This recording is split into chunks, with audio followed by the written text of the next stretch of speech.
for a few seconds, but I've lived in California for a good part of my life, been through a lot of earthquakes. I remember the one I give up completely because this was the worst earthquake I have ever been involved in, and the damage here is tremendous. All right, Christopher, thanks very much. You're right at the epicenter of it, because we'll just take a second here, Carl, if I may, to say Christopher does live in Northridge, which apparently is the epicenter of that. And by the way, Christopher, enjoy the rest of your morning off. Yeah, tell the boss I'm phoning this one in, and tell Paul Johnson I'm sorry to have done this to him. Well, listen, Christopher, we need to go right now to Caltech Seismological Lab in Pasadena to talk to Conan Nolan. We see our seismograph on the right-hand part of your screen. And Conan, talk about the activity there, what we know about the aftershock so far. Well, Carla, this is Dr. Jim Morey you're looking at. And beckoning to the helicopter as if they needed some help. We didn't have direct communication with the fire department, so I think Bob was trying to let them know that they needed help there. Quake hit this morning at 4:31. Obviously, people throughout the Southland were sleeping, and you saw what was left of that house, very little left of that house.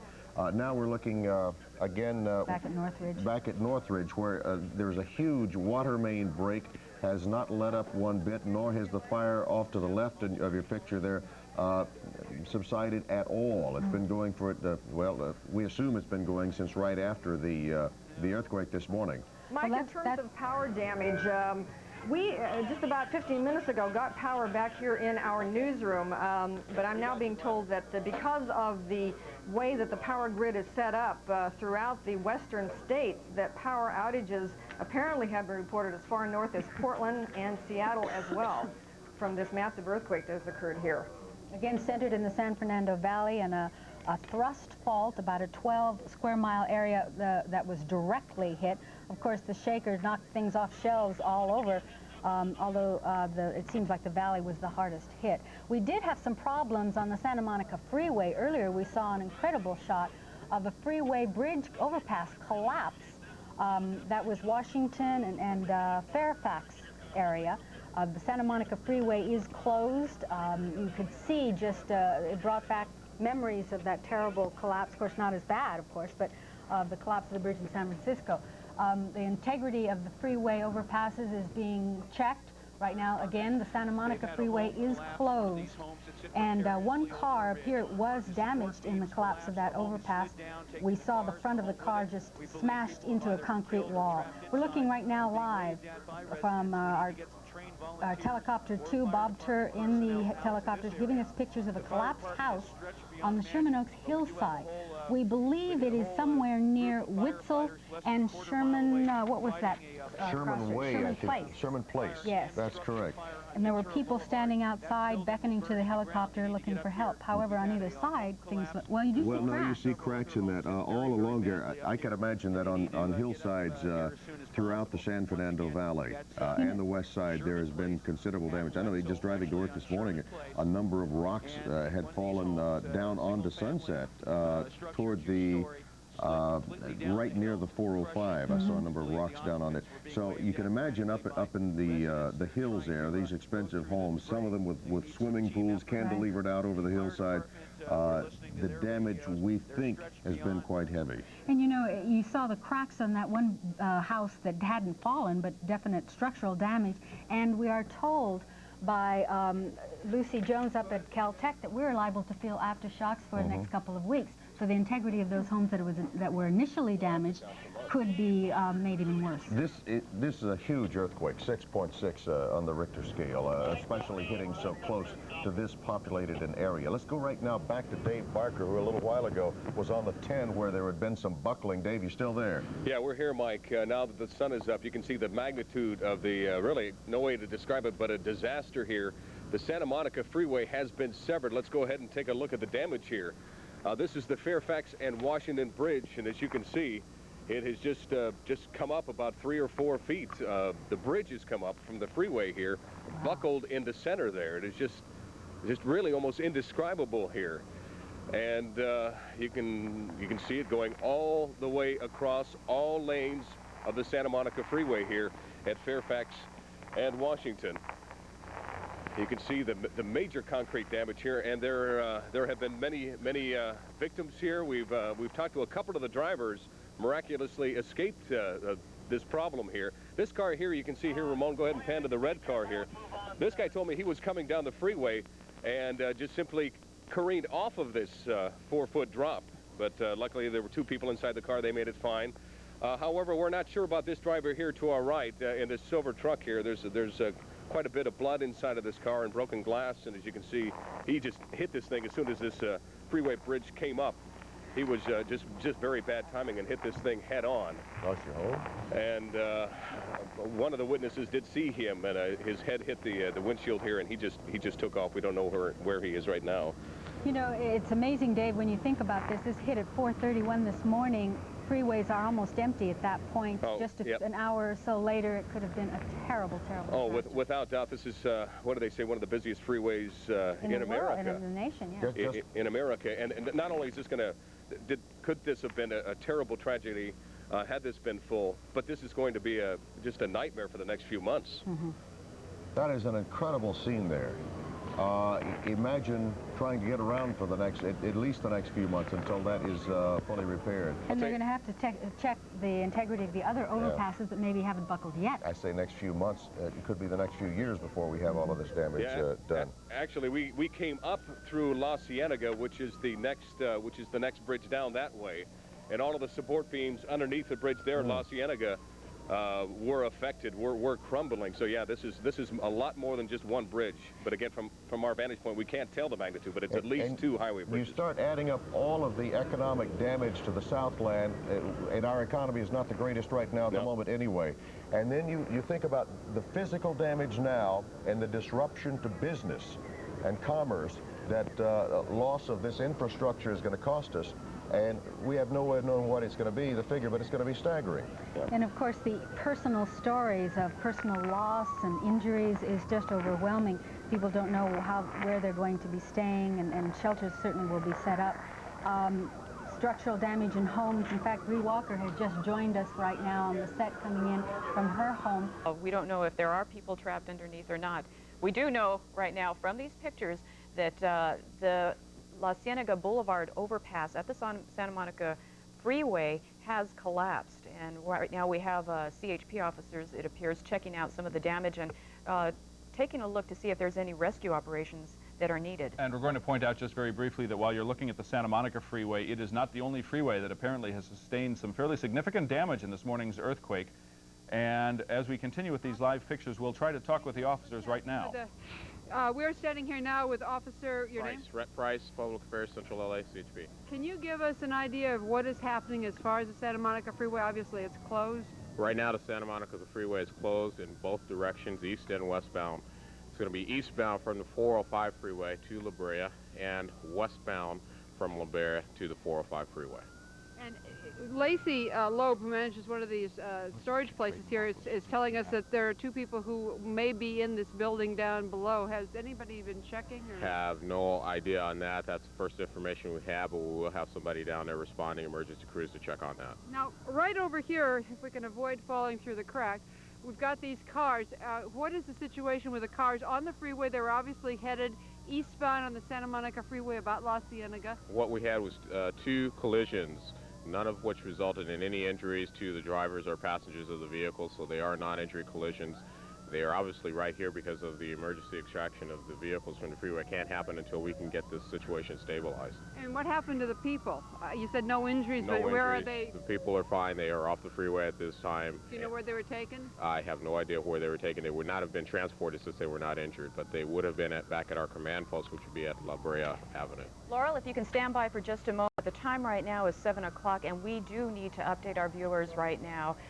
This morning, people in Southern California area were awakened by a very sharp 6.6 earthquake. The earthquake hit at 5:31 this morning. The epicenter is south of the 118 freeway in Northridge. There is extensive damage, as you see in the lower part of your screen. We do have one unofficial report of a fatality, that one attributed to Mayor Dick Reardon, talking about 1 person killed on a freeway. Now, it was felt all the way north from Santa Barbara and Bakersfield, down south to San Diego, all the way east to the Las Vegas area. And the Red Cross is mobilized to help anyone who may need help, anyone who had to be evacuated from their area. Now we go back live to Laurel Erickson, who's on the Santa Monica Freeway near La Cienega Boulevard.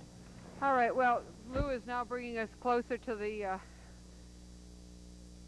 break in the freeway. You can see about a 20-foot. In that apartment building actually have been evacuated because there is a gas leak underneath it, which we're going to show you in a few seconds.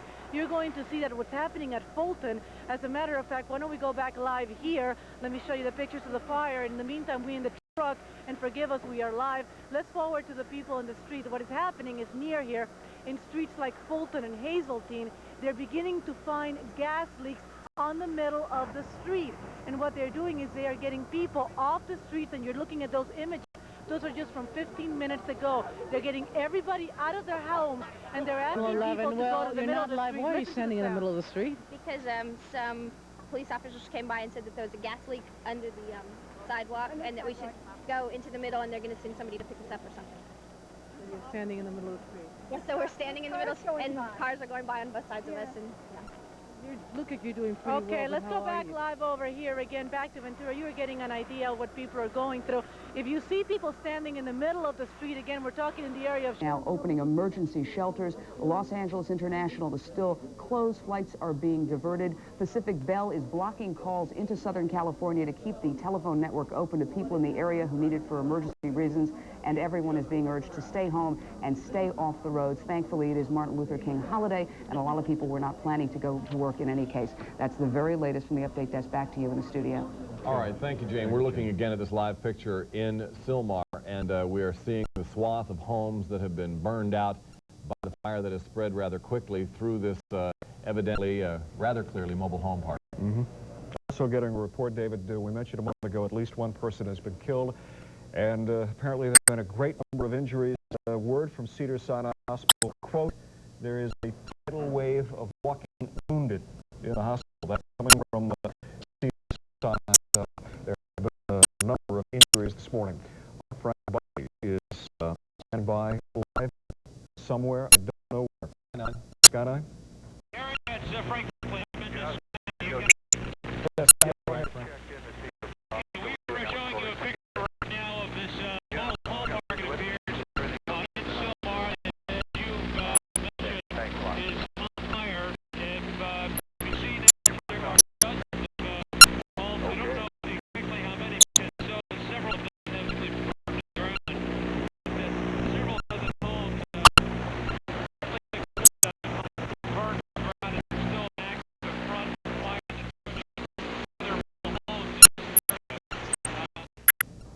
All right, our Frank Buckley not quite clear on the audio there, and trying to maintain the picture, which has been fading in and out a little bit, but you heard Frank, mobile homes burning one after another.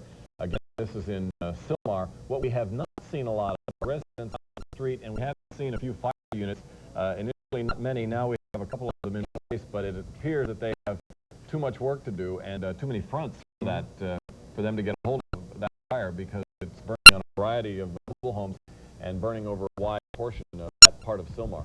Most of the damage we're seeing, these are live pictures in the San Fernando Valley. Most of the heavy damage we're seeing right at the moment is in the San Fernando Valley. So here in Hollywood, there is extensive damage being reported as well, which is just about 20 miles southeast. This is the same one that collapsed in 1971. They redid it. It was supposed to be better, but didn't withstand this quake. Well, they have been made to try to withstand some of it. They're not completely earthquake-proof, as we all know now. If I look at a little north of it, they have had to shut down the entire freeway. So there's quite a bit of backup. I can see a lot of trucks parked along the freeway. And you counted 4 or 5 cars that you believe underneath there? Yes. I can see at least, as you can see, 2 on top of the freeway that are in that crack, and underneath I saw. I have a county fire helicopter on the freeway right now, and we're standing by to see what they're going to do. You can also see one car in the wreckage on top, Jennifer. So you're also saying that there's some underneath. I saw at least 2, I believe, that were underneath. It's hard to tell with all the destruction here. Again, as I look north of this interchange, there are quite a few trucks that have had to pull over. So this entire freeway, southbound 5 is shut down well before this interchange, 514 interchange. This has collapsed. The southbound 14 transition rail right on top of. We're feeling another aftershock. We're feeling another we've got an aftershock aftershock here. coming through right now. One of it, more than a dozen that we've felt since the initial. They have told us that we will feel aftershocks these couple of days. We're up to magnitude 5, and you can see that the problem is, for those of you who are inexperienced in earthquake, things like this, what happens is you have a significant shock, like an earthquake, the first earthquake, and then that does weaken structures, and often even a 3-point earthquake can bring down an entire building, depending on how much damage. And now we're a long one. Aftershock here in the studio. In fact, I could see when I was driving in, I suppose that was an aftershock happening when I was driving in at Santa Monica. Suddenly there were some bricks that started falling off a building as I was driving in. So don't think that you're safe out there. It's okay to go driving around, as some people were. Let's talk about fatalities. Now we have a report that there are as many as 3 earthquake-related fatalities. The first one, the first death, was reported by Mayor Gordon, who says that one person apparently on a freeway. We're not exactly sure what freeway it was. That's where one of the deaths occurred. And then Cedars-Sinai Hospital is reporting that 2 people apparently died of heart attacks as a result of flight from the earthquake. So that would make a total of 3 deaths that we know about from this earthquake. And I'm sure when we see pictures like this, the numbers are going to go up. I'm not going to kid you, Eric, or any of you sitting here with us as we watch these pictures. It scared me to death. This was one of the most frightening events that I have ever gone through as a Californian. Our entire house was shaking. The kids were screaming upstairs. We were trying to locate one another. We were trying to figure out what to do, and not knowing how long this was going to last. Mark, it seemed, you said earlier that it seemed like it was going on forever as you were trying to get to your family. It hit right in San Fernando Valley area, where that's where I live, right in that area, and I'm on the 3rd story in the building, and I'm facing the wall. I just found out 10 minutes before I got here that he went around and he said, the building, the back wall, I think is going to come out, and that's where my bedroom is actually at. I took some footage at home, and you might be able to get that on a little bit later, just what it looks like inside. It was pretty dark. I don't know if we'll be able to get that. But, it was scary. Next door neighbor, she's an 85-year-old lady. She's very weak and feeble, and just as we were walking out of the building, my wife said to me, I wonder if she's out. We started knocking on the door. We couldn't hear her, so I kicked down the door. Unfortunately, I did because she was in bed in total shock. So I managed to get her out, get her pills and whatever, and we got her out. And but the building does look like possibly we might not be able to move. You live in the valley. I live out in Thousand Oaks, which is beyond the valley to the west, closer to where apparently the epicenter was, and you're it's the epicenter is totally relationship when you're talking about a 6.6 earthquake. You can feel it all over. Sam, you're on the west side of LA. The sense that I had after it happened and we kind of collected thoughts was initially, and we were very frightened, but fortunately all these preparations that people talk about, we had the flashlight and the fire extinguisher and the portable radio right by the side of our bed. And then finally, I went and got a cellular phone from the car, and we called into Channel 5. I said, oh my gosh, there's been a tremendous earthquake. The epicenter must be literally under my house. It must be in Los Angeles. And when they said it was in the north, I found that so hard to believe because it was just so very, very frightening. What Mark described happening in our neighborhood, so people kind of come outside and make sure that everybody is okay. And one other thing here, the Channel 5, which the situation you're experiencing at home, if you look at the